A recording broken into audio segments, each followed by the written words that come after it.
how do we recover from, or will I say, make up for the past missed opportunities, right, in this administration, specifically with President Tinubu, who is now, the president and the commander, in charge now. So, what do you think we can begin to address so that we can recover from the past? I mean, Robert just talked about the fact that the last 8 years was not favorable to Nigeria as far as he is concerned. But I don't know your opinion. However, talk to us about how we can correct our mistakes in this dispensation, and what should President Tinubu should be doing to correct those mistakes going forward. Yeah, thanks, Frank, and thanks to the previous speakers for clearly articulating, what has happened and what needs to be done. For me, 4 or 5 key things, and he had addressed one of them. One was subsidy removal. That is out of the way. He needs to address the ease of doing business. He needs to address investment in human capital development. He needs to address consequence management and the rule of law. And I'll start from the third point and take it all the way back up. On consequence management and the rule of law, what reigns supreme now in the Nigerian state is that persons, whether being state actors or non-state actors, feel that they can do wrong and get away with it. And as a society, we cannot develop, we cannot progress in a situation where there's no rule of law, there's no consequence for wrongdoing, and there's no consequence for corruption, as the case may be.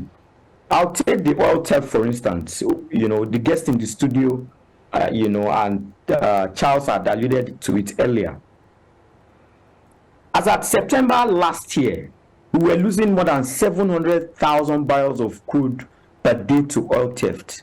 Till this day, I do not know, maybe I might not have the information, but I do not know anybody who is currently under investigation or who has been locked up for that huge economic loss to the country.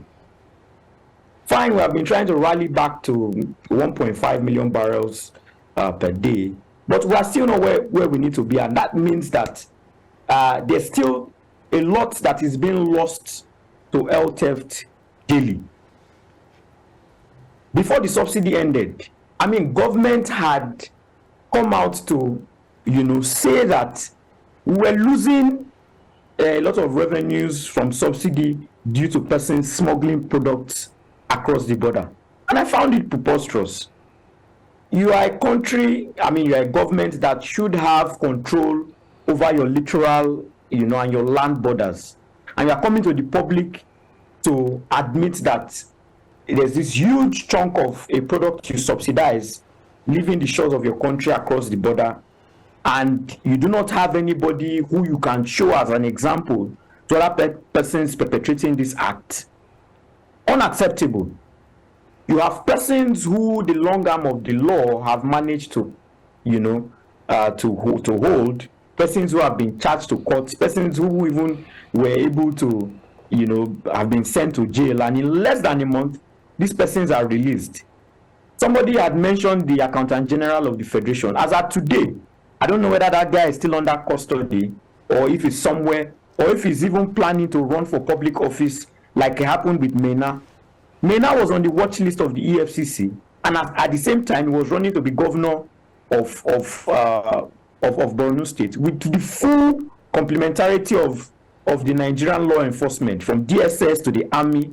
We cannot continue to run a system where persons fleece the resources of the states that we do not have, and they go on to hold public office, and there's zero accountability for wrongdoing in government. That needs to be addressed. Else, we have a dangerous precedent for persons, stealing from the state and getting away with it. So there needs to be precedent set in terms of how we administer justice, the rule of law, and consequence management. Okay, for the I'd like to address. Okay. Okay. All right, just go ahead with your final submission. Okay, I'll take the ease of doing business quickly. Power being one of them. Successive governments from the Obasanjo administration till date have invested huge resources in the power sector. But till date, we have still not been able to rally above 5,000 megawatts per day. And I mean, within this context of subsidy removal and saying that the cost of operations, especially for MSMEs, would significantly increase. About before it was stated about 35% of their cost of operation was going to energy. Now I expect it to increase, and that's why the government needs to really rally investment in the power sector to see that our power generation capacity, transmission and distribution is ramped up, so that that the cost of doing business significantly goes down.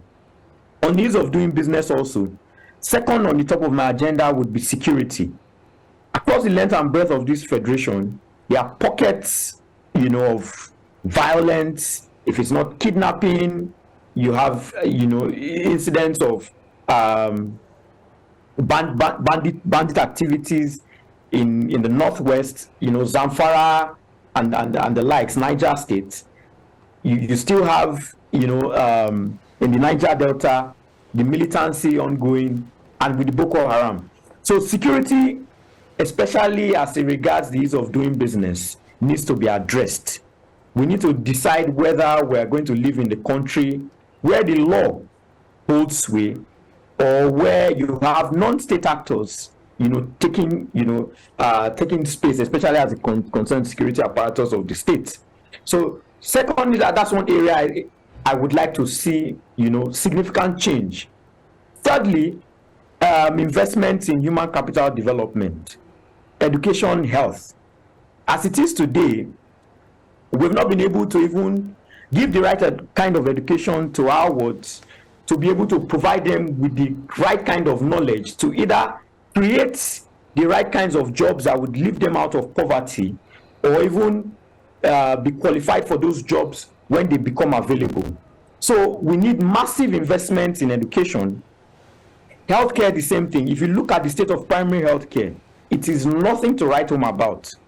You have persons living in remote communities dying from preventable, diseases or curable ailments, because those facilities have not been properly equipped to be able to handle even things as basic as malaria.